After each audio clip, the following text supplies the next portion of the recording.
자, 여러분, 오늘 우리가 읽은 18장의 이 후반부는요, 바울의 제2차 전도 여행이 마무리되면서 그리고 또 곧 이어서 제3차 전도 여행이 시작되는 장면이기도 합니다.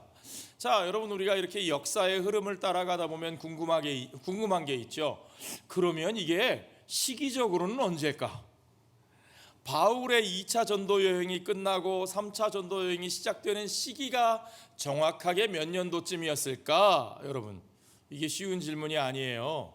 사실은 1900년대 초까지도 많은 성경학자들이 그것을 굉장히 혼란스러워했어요. 어려워요. 바울의 활동 시기를 파악하는 게 굉장히 쉽지 않은 일입니다. 그런데 기가 막힌 힌트가 하나 생겼어요. 먼저 우리가 확인할 것은 12절에 뭐라고 되어 있습니까? 갈리오가 아가야 총독되었을 때에. 자, 바울이 고린도에 머물다가 이제 고린도를 떠나면서 2차 전도 여행을 마무리하는 그 시기가 언제냐? 이미 바울의 누가의 글 속에 힌트가 있는데 그게 바로 갈리오가 아가야 총독되었을 때라는 거예요. 그러면 역사적으로 갈리오가 언제 아가야 총독으로 있었는지를 알면 이 시기가 답이 나오는데 그걸 알았을까요? 몰랐을까요? 몰랐어요. 무려 1905년까지 역사학자들도 그것을 파악하지 못하다가 역사 공부가 이래서 재밌어요. 1905년도에 그리스의 델피에서, 여러분 델피의 신탁 얘기 아시죠?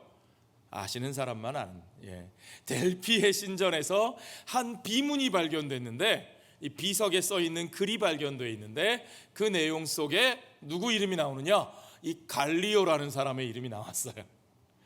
그래서 이 갈리오라는 사람이 언제 아가야 총독으로 있었느냐 하는 답이 나왔는데 그게 바로 AD 51년에서 52년 사이에 2년 동안 갈리오가 아가야 지방의 총독으로 고린도에 있었다는 거예요. 짜잔. 그러니까 성경학자들이 얼마나 반가웠겠어요. 이 시기구나. 바울이 두 번째 전도 여행을 하면서 고린도에서 1년 6개월을 머물다가 바울이 그곳을 떠날 때에 그때가 바로 언제냐? 갈리오가 아가야 총독으로 부임할 때였다, 있었을 때였다라는 거죠. 자, 우리가 그 시대를 확인하면서 바울이 고린도에서 어떤 시간들을 보냈는지 여러분 다시 기억해 보세요. 바울이 고린도에 어울리는 사람이었다고요? 아니죠. 저는 뉴욕에 어울린다고요? 필라델피아에 어울린다고요? 여러분이 알아서 판단하시고, 바울은 아덴에 어울리는 사람이지 고린도에 어울리는 사람은 아니었는데 바울이 그 어울리지 않는 고린도에서, 힘든 고린도에서 바울 스스로가 고백하기를 내가 그때 너희 가운데서 약하고 두렵고 심히 떨었다고 말하던 그 고린도에서 1년 6개월이나 머물면서 있었던 그 시절을 여러분 기억해 보십시오. 그때가 바로 갈리오 총독이 있었을 때인데 바울이 그때 정말 어려웠던 것 한 가지가 뭐냐면 헬라인들의 방해가 아니라 동족인 유대인들의 방해였다는 거죠. 그 장면이 오늘 나와요. 바울을 총독 갈리오의 법정으로 끌고 간 것은 누구였느냐? 고린도 토박이들 헬라인들이 아니라 바울의 동족인 같은 하나님을 믿는 유대인들이었다는 거죠. 자, 그들이 바울을 고소한 죄목이 무엇이었는지 13절에 보세요. 고발하는 내용이 나오죠. 말하되 이 사람이 율법을 어기면서 하나님을 경외하라고 사람들을 권한다. 이 부분의 표현은 영어 성경을 조금 읽어보면 뉘앙스가 살아나요. This man they charged is persuading the people. 사람들을 권면한다, 설득한다. 뭐 하러요? To worship God in ways contrary to the law. 하나님을 예배하라고 권하는데 어떻게 해요? 어떤 방식으로? 법이 금지하는 방식으로, 법에 반대되는 방식으로 하나님을 예배하라고 바울이 가르친다라고 총독에게 유대인들이 고소했어요. 이게 중요해요, 여러분.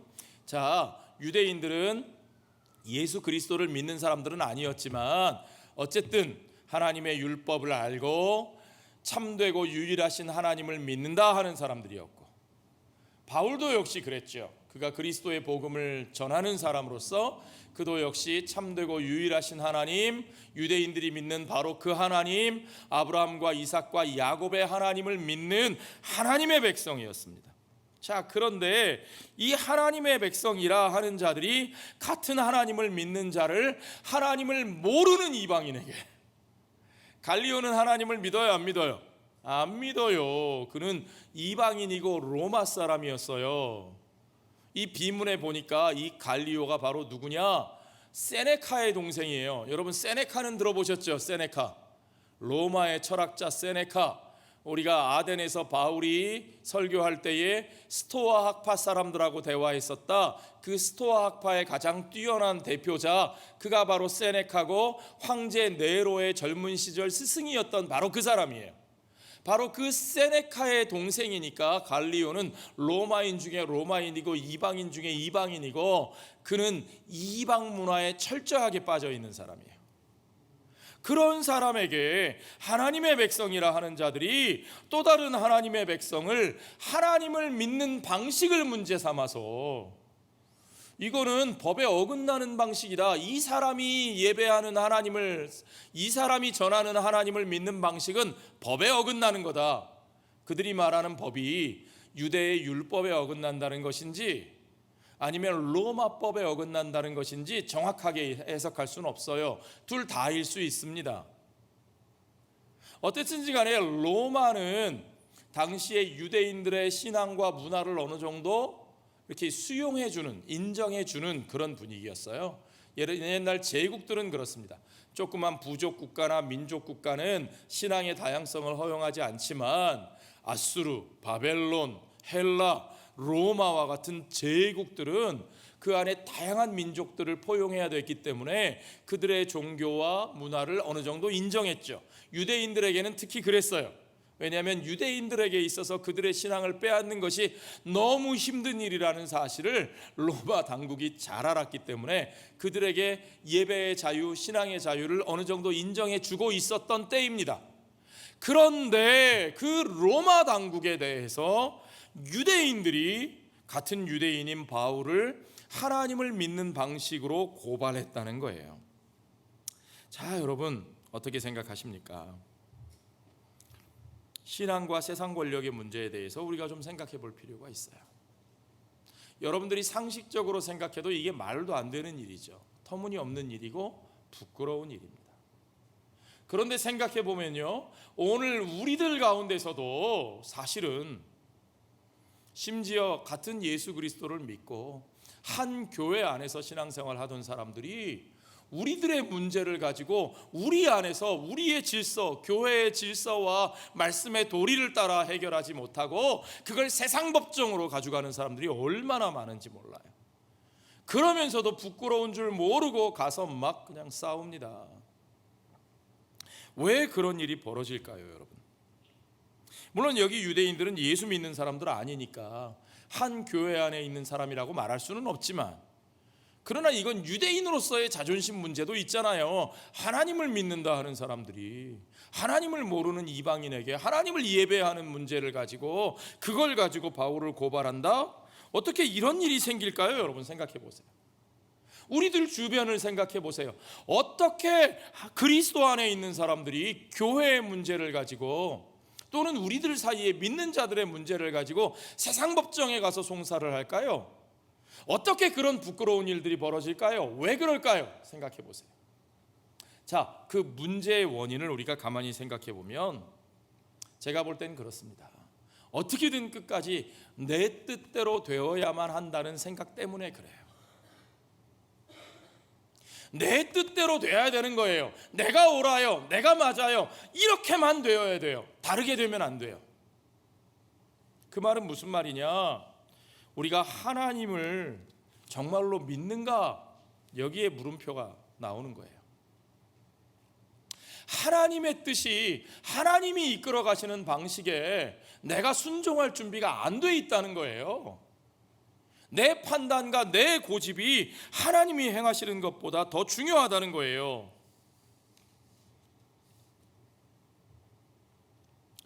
여러분, 그러니까 우리는 어떻게든 끝까지 내 주장을 관철시키려고 하는 거죠. 그게 하나님을 믿는 겁니까, 여러분? 하나님을 믿는다는 건요, 때로 잠잠히 하나님이 행하시는 일의 결과를 내가 모를지라도 하나님이 그것을 어떻게 이끄시는가 바라볼 줄 아는 믿음이 있는 거예요. 기다릴 줄 아는 믿음이 있는 거예요. 그리고는 그 결과가 내가 생각했던 것과 다를지라도, 혹은 그 결과 때문에 내가 손해를 보게 될지라도 겸손히 그것을 받아들이고 그 앞에서 하나님이 달라지실 것을 요구하시는 것이 아니라 내가 달라지기 위해 성령의 도우심을 구하는 것이 우리들의 믿음인 줄을 여러분 분명히 믿으시기 바랍니다. 그것이 하나님을 믿는 자의 태도예요. 그러나 이 유대인들에게서는 전혀 그런 모습을 발견할 수가 없죠. 또 오늘 우리들 가운데서도 때로는 그런 것을 신앙적인 확신이라고 포장을 하면서 나의 열심 때문에, 나의 주장에 대한 신념 때문에 하나님 앞에 하나님의 백성들이 부끄러운 일을 당하게 하고 교회가 깨어지게 하는 일들을 우리가 너무나 많이 봅니다. 자, 이런 상황에서 법정에서 어떤 일이 일어났는지 보세요. 얼마나 부끄러운 상황이 됐는지 한번 보세요. 14절에 보니까 바울이 입을 열고자 할 때에 그랬어요. 그러니까 바울이 말을 하려고 했는데 했어요, 못했어요? 못했어요. 왜요? 갈리오가 막았어요. 갈리오가 먼저 말해요. 총독이 유대인들에게 이르되, 갈리오가 너희 유대인들아, 만일 이것이 무슨 부정한 일이나 불량한 행동이었으면, 이게 무슨 실정법을 위반한 행동이었으면, 그러면 내가 너희 말을 들어주는 것이 옳거니와 내가 재판을 하려니와, 만일 문제가 언어와 명칭과 너희 법에 관한 것이면, 갈리오는 오히려 그들의 문제를 정확하게 파악했죠. 이것이 너희 법에 관한 것이면, 너희들 유대인들의 종교와 신앙에 관한 문제, 너희가 믿는 하나님에 관한 얘기면 너희가 스스로 처리하라. 아이고 부끄러워라. 하나님을 모르는 자가 더 바로 알아요. 그렇죠? 이건 갈리오가 처리할 문제가 아니라는 거예요. 나는 이러한 일의 재판장 되기를 원하지 아니하노라 하고, 갈리오는 이 대답을 하고 유대인들을 법정에서 쫓아냈습니다. 나가! 더 이상 너희들 일에 내가 휘말리고 싶지 않아. 나가. 그러나 거기서 그칠 그들이 아니죠. 거기서 그칠 그들이었으면, 거기서 부끄러움을 알고 멈출 사람들이면 거기까지 가지도 않았어요. 여러분, 이런 부끄러운 일들이 오늘날도 얼마나, 심지어 우리 이민교회 현장에서도 얼마나 많이 벌어지는지 몰라요. 세상 법정에서 오히려 우리 믿는 사람들을 나무라면서, 아니 당신들 믿는다는 사람들이 왜 그러세요? 그만 그치세요. 여기서 그치세요 라고 하는데도 안 그치는 거죠. 안 믿는 사람들은 술 한잔하면 풀린대요. 같이. 믿는 사람들은 술을 안 마셔서 그러는지 안 풀린대요. 어떻게 해야 해결되나요? 이게 뭐가 잘못된 거죠? 그 믿음이 아니라는 거예요. 그래서 거기서 그치지 않고 그들이 어떤 일을 하느냐, 법정 밖으로 나가서 회당장 소스데네를 붙잡아서 두들겨 팹니다. 이 소스데네는 어떤 사람이냐, 그 앞에 그리스보가 나왔죠. 회당장 그리스보, 복음을 받아들였던 그 사람. 그러니까 그리스보의 뒤를 이은 회당장 그 소스데네도 그도 복음을 받은 사람이었을 거예요. 그러니까 그를 붙잡아다가 그를 두들겨 패는, 소위 말하는 린치를 하는 거죠. 그런데 이 세상 법정의 속성을 보십시오. 굉장히 정의로운 척했던 갈리오는 사실은 그 일에 휘말리기 싫어서 그 폭행 사건을 알고도 상관하지 않고 모른 채 하는 거예요. 여러분, 빌라도의 모습이 떠오르지 않으세요? 예수님이 무죄하신 것을 알고도 이자의 피해서 관계없노라 손을 씻으면서, 그러나 유대인들의 요구를 받아들이고 마는 빌라도. 이게 세상의 권력이죠. 세상 권력의 속성은 정의와 공의를 따르는 것이라기보다는 그들은 권력에 유익하고 이익에 유익한 길을 따라가게 돼 있어요. 그러니까 하나님의 백성들이 그 세상 권력을 의지하면 안 돼요. 이제 바울이 거기까지 되는 지경을 보면서 어쩌면 바울은 이제 내가 떠날 시간이 되었구나 판단한 것 같습니다. 여러분, 바울이 움직이는 이 과정을 우리는 잘 살펴보아야 합니다. 이때만 힘들었던 건 아니고 고린도는 처음부터 힘들었어요. 그렇죠? 그러나 하나님의 사람들에게는 힘들어도 머물러 있어야 할 때가 있고 머물러 있고 싶어도 떠나야 할 때가 있습니다. 아멘. 우리가 그걸 헤아리는 게 중요해요. 하나님의 사람들의 발걸음, 하나님의 사람들의 삶은요, 내가 편하고 좋으면 머물러 있고 내가 불편하고 힘들면 떠나는 방식이 아니에요. 우리에게는 힘들어도 머물러 있어야 할 때가 있고 더 있고 싶어도 떠나야 할 때도 있는 겁니다. 18절에 보니까 바울은 더 여러 날을 머물다가 그랬어요. 왜 여러 날을 머물렀을까요? 바울은 그런 사건이 있으니까 두려워서 큰일 났다, 빨리 도망가자, 그래서 후다닥 도망간 사람이 아니라는 거예요.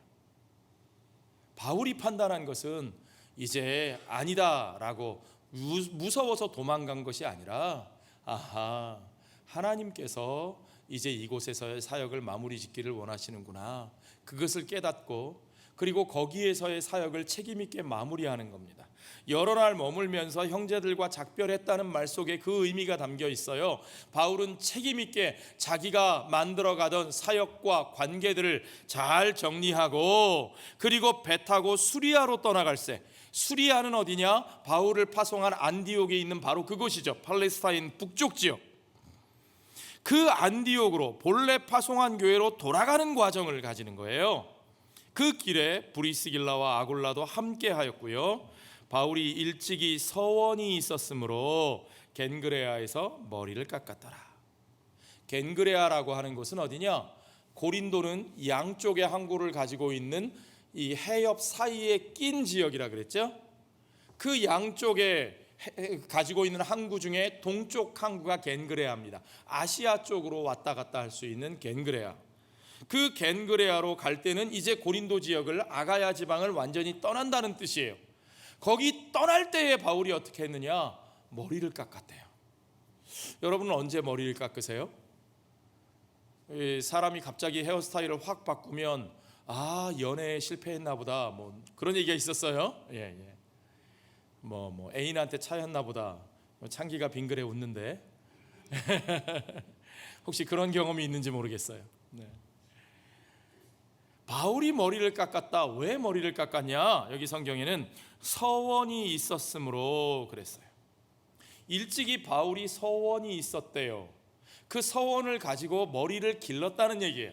머리를 깎았다는 얘기는 그 전에 바울이 어떻게 했다고요? 머리를 길렀다는 얘기예요. 바울이 고린도에 있을 때는 분명히 장발이었을 거예요. 장발. 자, 그러면 여러분 기억나시죠? 유대인들이 머리를 기르는 것은 왜 기르나요? 유대인들 가운데 머리를 자르지 않고 기르는 사람, 구약 성경에 그런 사람을 우리는 뭐라고 불러요? 나실인. 그렇죠. 삼손과 같이, 사무엘과 같이 어떤 사람의 삶을 아이적부터 하나님 앞에 드리는 거예요. 하나님 앞에 서원하여 드려진 사람의 삶을 나실인이라고 하는데, 그들은 포도주와 독주를 입에 대지 아니하고 또 뭐래요? 머리를 깎지 않고 머리에 삭도를 대지 않는다 그랬어요. 그런데 이 시기에 오면 나실인의 서원이 평생의 서원으로 드려지는 사람도 있지만, 어떤 때는 유대인들 가운데 하나님 앞에 특별한 각오와 서원으로 자신을 드릴 때 어떤 일정 기간에 그때 나실인의 서원을 하는 그런 풍습이 생겼다는 거죠. 조금 나실인의 그 풍습이 변화된 거예요. 성경학자들은 말하기를 바울이 고린도에서 이 아가야 지역에서 사역할 때에 어쩌면 나실인과 같은 심정으로 하나님 앞에 자신을 드리는 마음으로 서원하였더라라는 거죠. 그리고 이제 그 서원으로 말미암아 어쩌면 바울은 그렇게 두렵고 떨리는 자기에게 안 맞는 그곳에서도 참고 또 참으면서 거기서 자기의 약함을 강함으로 쓰시는 하나님의 능력, 그리스도의 능력을 힘입어 오직 그리스도의 십자가만을 증거하며 자기가 그리스도와 함께 십자가에 못 박히는 그 아픔을 견뎌내며 그곳에서 사역할 수 있었던 것입니다. 그리고 이제 정말 하나님께서 나를 떠나라 하시는구나, 나를 움직이시는구나, 이제 내가 해야 할 복음의 사명의 씨앗들을 이제 내가 심었구나, 이제 내가 다시 수리아로 돌아가, 나를 파송한 그곳으로 돌아가 이제 다시 그들과 함께 나의 사역의 결과들을 나누고 재충전받고 함께 교제하는 시간이 필요하구나. 바울은 그렇게 자기를 파송한 교회로 돌아가 그들과 함께 교제하는 것을 굉장히 중요하게 여겼어요. 어쨌든 우리가 여기서 알 수 있는 것은 바울이 아가야 지방에서, 특별히 고린도에서 사역할 때 어떠한 마음과 어떠한 태도로 섬겼는가를 우리가 볼 수 있는 거죠. 바울은 나시린의 심정으로 하나님 앞에 서원하여 섬기다가 이제 주께서 떠나라 하실 그때에 이제 그 서원을 마무리 짓고 그 머리를 자르고 이제 그 겐그레아 항구에서 배를 타고 떠나는 겁니다. 여러분, 멋지지 않으세요? 이 떠남의 모습이 너무 멋지지 않으세요? 우리의 삶에 반드시 누군가를 떠나야 할 때가 있습니다. 어디엔가를 떠나야 할 때가 있습니다. 무언가 내가 하던 것을 마무리하고 새로운 변화의 삶을 맞아들여야 할 때가 있습니다. 그러나 중요한 것은 나의 그 움직임, 나의 그 방향이 무엇으로 말미암는 것인가 하는 거죠. 그저 그냥 내가 내키는 대로 불편하면 떠나고 힘들면 떠나고 하고 싶은 게 있으면 떠나는 것이 아니라 하나님 앞에 서원한 것을 온전히 마무리 짓고 주께서 허락하실 때에, 그때에 내 머리를 자르고, 멋지죠 여러분? 여러분도 한번 이렇게 해보세요. 정말 하나님 앞에 내 서원한 것을 온전히 열매 맺고 주께서 허락하실 때에 그때에 내 머리를 자르고 서원을 마무리하고 그 배에 오르는 그 바울의 모습을 상상해 보십시오. 저와 여러분의 삶의 모든 과정들도 다 그와 같기를 주의 이름으로 축원합니다. 바울이 그렇게 머리를 깎고 바다를 건너간 곳은 에베소예요. 물론 바울의 궁극적인 목적지는 가이사랴 항구를 통해서 안디옥으로 돌아가는 것이었지만, 그러나 여기서 바울이 그 당시에는 큰 바다를 가로질러 한 번에 항해할 기술이 없으니까 가까운 육지로 건너 이어서 가는 거예요. 그러니까 고린도 겐그레아에서 배를 타면 바로 바다 건너 터키 이 서쪽 해안의 에베소에 갔다가 거기서 해안을 따라 항해하다가 거기서 구브로 섬을 들려서, 사이프러스 섬이죠, 구브로 섬을 들려서 팔레스타인의 항구인 가이사랴로 들어갈 수 있는 거예요. 자, 여러분, 그곳에 가는데 이제 이 에베소라는 곳에 들렸습니다. 앞으로 에베소라는 곳이 굉장히 중요해요. 바울의 사역에서 이 고린도가 아가야 지방, 그리스 지역의 경제적인 중심지였다면 에베소는 이 소아시아, 터키 지역의 경제적인 중심지에 해당하는 곳입니다. 바울이 그곳에 잠깐 들렸고, 잠깐 들린 곳에서도 바울은 유대인의 회당을 찾아가서 거기서 유대인들과 변론했다 그랬어요. 참 어지간하죠, 그렇죠 여러분? 여러분 같으면 어떻게 하시겠어요? 저 같으면요, 그 정도로 유대인들에게 가는 데마다 당했으면 이번에는 유대인들의 회당에 안 들어갈 것 같아요. 바울이 고린도에서도 처음에 그랬잖아요. 유대인들 회당에서 그들이 안 받아들이니까 내가 이제 이방인들에게 가노라, 바울이 이미 그렇게 선포했어요. 근데 그 말은 바울이 그때부터 이제 유대인들은 상종도 안 한다, 내가 너희는 버렸다, 그런 뜻이 아니에요. 또 다른 지역에 가니까 바울은 또 유대인들을 찾아가요. 이제는 좀 그 유대인들 안 만나고 피하고도 싶을 텐데 바울은 여전히 그들을 피하지 않고 찾아가서 그들과 변론합니다. 뭐라고 변론해요? 바로 예수가 바로 그 메시아다. 예수가 바로 하나님의 말씀이 우리에게 이제까지 모세의 율법과 선지자들의 글을 통해서 말씀해 오신 바로 그 메시아, 그 왕이 바로 예수시다라는 것을 그들 앞에 증거하는 거죠. 바울은 사람들에 대한 트라우마를 극복한 사람입니다. 그곳에서 에베소 사람들이 이제 반응을 보여요. 놀라운 거죠. 고린도 사람들보다 어쩌면 더 세련되고 더 풍요에 물들어 있는 에베소 사람들이 바울의 말에 귀를 기울이고 반응하면서 20절에 뭐라 그러냐면 여러 사람이 더 오래 있기를 청하되 허락하지 아니하고, 고린도에서 그렇게 갈등을 겪고 고생했던 바울이 에베소 사람들이 이렇게 관심을 가지고 모여들 때 마음속에 여기가 내가 있을 땐가 싶지 않겠어요? 그러나 바울은 또 그것도 허락하지 않습니다. 자, 여러분, 바울의 움직임을 생각해 보세요. 바울은 자기 편한 것을 따라 움직이는 사람도 아니었어요. 바울은 사람들이 주는 상처를 피하면서 살아가는 사람도 아니었어요. 여러분, 그런 분들이 있어요. 어떤 사람은 끊임없이 자기 눈에 좋아 보이는 자기 편한 것을 따라, 자기 욕망을 따라, 난 저게 좋아 보여, 누가 이거 하면 나도 그게 좋아 보여, 누가 저거 가지면 나도 그게 좋아 보여, 계속 그걸 따라 움직이며 사는 사람이 있고요. 어떤 사람은 계속 피하면서 사는 사람이 있어요. 나 저 사람 불편해, 나 저 사람 힘들어, 나 저거 무서워. 계속해서 상처 때문에 피하면서 살아가는 사람이 있어요. 그 사람의 삶의 모든 동기가 다 피하는 거예요. 그냥 그렇게 사는 사람이 있어요. 어떤 사람은 사람들의 인기를 따라가요. 사람들이 잘 대해주고 사람들이 맞아주고 사람들이 반응하면 그걸 따라다니면서 살아요. 사실은 목회자들도 그런 오류를 범하기가 쉽습니다. 바울은 자기 마음을 따라간 사람도 아니고 상처를 피하면서 살아갔던 사람도 아니고 사람들의 인기와 반응을 쫓아서 살았던 것도 아니에요. 그럼 뭘까요 도대체? 바울은 도대체 뭘 따라가는 사람입니까? 바울에게는 자기만의 길이 있는데 그것은 하나님이 주신 시간표예요. 아멘. 바울은 오직 하나님의 시간표를 따라 움직이는 사람입니다. 여러분은 무엇을 따라 움직이십니까?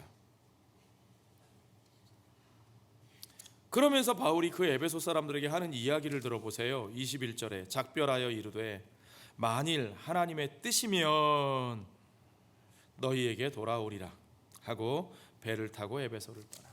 그래, 내가 몇 년 있다가, 내가 몇 달 있다가 꼭 올게, 내가 이것만 하고 꼭 올게. 우리가 그렇게 장담할 수 있어요? 없어요. 우리 인생은 그런 존재가 아니에요. 바울이 할 수 있는 것은, 우리 모두가 할 수 있는 말은 정직하게 하나님의 뜻이면 내가 여기 돌아올 겁니다. 나는 하나님의 뜻을 따라 살아가는 사람입니다. 하나님이 내게 주신 스케줄을 따라 움직일 뿐입니다. 여러분,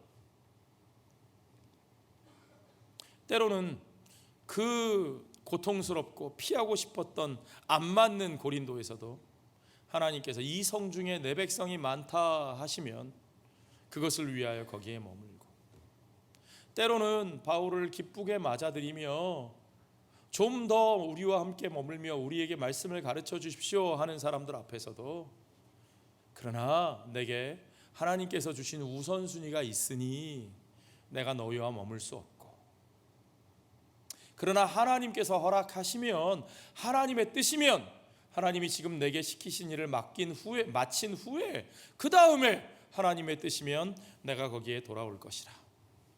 바울이 거기에 돌아갔을까요? 못 돌아갔을까요? 돌아갔습니다. 바울은 에베소로 갈 수 있었어요. 바울이 가이사랴로 갔다가 예루살렘에 갔다가 안디옥에 갔다가, 그리고 거기서 다시 오늘 본문의 마지막 절에 23절에 갈라디아와 부르기아 땅을 차례로 다니며, 그러니까 터키의 동쪽에서 서쪽으로, 아시아의 동쪽 지방에서 서쪽 지방으로 직진하면서 바울이 어디로 가느냐? 세 번째 전도 여행에서는 터키의 동쪽 끝 에베소에서 무려 2년이나 머물면서 그곳에 두란노 서원을 만들고 거기서 말씀을 가르치는 일을 합니다. 그러나 지금 이때 바울은 그것까지 알지 못해요. 그저 하나님의 뜻이면, 우리가 할 수 있는 것은 하나님의 뜻이면 내가 그것을 하려니와, 그러나 지금은 내게 하나님이 주신 우선순위가 있고 나는 그 일을 따라 내 발걸음을 걸어가는 것뿐이라. 여러분, 우리 인생은 어떻게 살아가고 있습니까? 오늘 우리는 무슨 길을 걸어가야 합니까? 야고보 선생이 야고보서 4장 13절부터 우리에게 주는 충고의 말씀을 우리가 진지하고 겸손하게 들어야 합니다. 들으라, 너희 중에 말하기를 오늘이나 내일이나 우리가 어떤 도시에 가서 거기서 1년을 머물며 장사하여 이익을 보리라 하는 자들아, 내일 일을 너희가 알지 못하는도다. 너희 생명이 무엇이냐? 너희는 잠깐 보이다가 없어지는 안개니라. 너희가 도리어 말하기를 주의 뜻이면 우리가 살기도 하고 이것이나 저것을 하리라 할 것이거늘 이제도 너희가 허탄한 자랑을 하니 그러한 자랑은 다 악한 것이라. 그러므로 사람이 선을 행할 줄 알고도 행하지 아니하면 죄니라. 여러분, 이 진리의 말씀 앞에 겸손히 진실하게 이 말씀을 받으시는 저와 여러분이 되기를 소원합니다. 우리가 아무리 사랑하는 사람이라도 우리 곁에 영원히 있다고 말할 수 없습니다. 우리가 아무리 대단한 것을 계획하고 있고 그것이 옳은 일이라도 우리가 그것을 기어코 이룰 수 있다고 자랑할 수 있는 사람은 아무도 없습니다. 그저 우리가 할 수 있는 말은 바울이 말한 것처럼, 야고보가 말한 것처럼 우리가 그저 주의 뜻이면, 주께서 허락하시면 우리가 이것도 하고 저것도 할 수 있겠노라. 그러나 여러분, 우리가 이런 생각을 가지고 살면 어떤 사람들은 그렇습니다. 인생이 허망하다, 그렇게 우리가 보이다 없어지는 안개다, 우리가 먼지와 같다, 그러므로 우리가 허무하다, 우리가 아무것도 할 필요가 없다, 허무주의에 빠지는 사람들이 있죠. 그러나 여러분, 아닙니다. 주께서 말씀하시는 진리는 무엇입니까? 그러므로 우리는 어떻게 살아야 하는가? 우리는 이 허망한 자랑을 내려놓고 17절 말씀처럼 그러므로 사람이 선을 행할 줄 알고도 행하지 아니하면 죄니라. 오늘 우리에게 주신 삶에 주께서 주신 선한 일들이 있습니다. 우리가 주께서 맡기신, 오늘 내게 맡기신 그 선을 행하는 것이 우리가 할 수 있는 전부인 것을 여러분 아십니까? 우리가 오직 거기에 순종하여 살아야 하는 것을 믿으십니까? 우리가 할 수 있는 것, 그거 전부예요. 그게 전부예요. 오늘 내게 주신 이 삶의 자리에서 내게 보내신 이 사람들과 함께 그들을 위하여 주께서 내게 원하시는 일, 바로 그 선한 일을 행하는 것, 우리가 할 수 있는 일이 그것뿐이고 우리가 해야 하는 일이 그것이고, 오늘 거기에 순종한 사람만이 주의 인도하심을 따라 내일도 있고 모레도 있고, 그러나 그 내일과 모레는 주님의 손에 있는 것이지 우리의 손에 달려있는 것이 아니기에, 그저 우리는 그 내일과 모레를 핑계대고 오늘을 미루는 것이 아니라 그저 오늘 내가 사랑할 수 있는 대로 사랑하고, 그저 오늘 내가 복음 전할 수 있는 대로 복음 전하고, 그저 오늘 내가 함께한 그들과 함께 하나님의 나라의 가치를 위하여 오늘 나의 삶을 온전히 드릴 수 있는 저와 여러분이 되시기를 주의 이름으로 축원합니다. 그것이 우리 예수님이 걸어가신 길입니다. 오직 그의 길이 아버지께서 주신 그 사명 가운데 있기에 주님께서는 어떤 위험이 내 앞에 있을지라도 그것을 피하기 위해 살지 않으셨습니다. 누가복음 13장에 보면 제자들이, 바리새인들이 예수님께 나와서 헤롯이 당신을 죽이려고 합니다, 딴 데로 가십시오, 예수님을 위협해서 쫓아내는 거죠. 사실상 예수께서 말씀하십니다. 저 여우에게 이르되, 헤롯이 여우예요. 오늘과 내일은 내가 귀신을 쫓아내며 병을 고치다가 제3일에는 완전하여지리라. 귀신을 쫓아내고 병을 고치는 일이 완전한 일이 아니라 그 일들을 행하시다가 제3일이 언제입니까? 그가 십자가에 달려 죽으시고 피 흘려 죽으시고 무덤으로 내려가셨다가 다시 사시는 그날, 그 죽음까지 끝까지 그 사명의 길을 가시다가 하나님께서 부활의 생명으로 다시 살리시는 그날에 그의 삶이 완전하여지리라고 말씀하신 주님, 그가 그분의 삶의 길을 이렇게 표현하십니다. 오늘과 내일과 모레는 내가 갈 길을 가야 하리니 선지자가 예루살렘 밖에서는 죽는 법이 없느니라. 제가 여러 번 말씀드렸죠.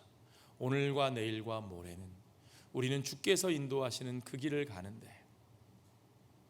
우리의 삶이 주님이 우리를 부르신 그 사명의 자리가 아닌 곳에서는 우리는 죽을 수도 없다. 죽을까 봐 두려워하지 마십시오. 상처 입을까 봐 두려워하지 마십시오. 실패할까 봐 두려워하지 마십시오. 오늘과 내일과 모레를 인도하시는 분은 주님이시요, 주님이 인도하시는 그곳에서 내가 해야 할 그 일을 매일매일 행하면서 그렇게 오직 하나님 나라의 가치를 위하여 주님의 부르신 그 소명을 따라 살아가는 저와 여러분이 되시기를 주의 이름으로 축원합니다. 기도하겠습니다.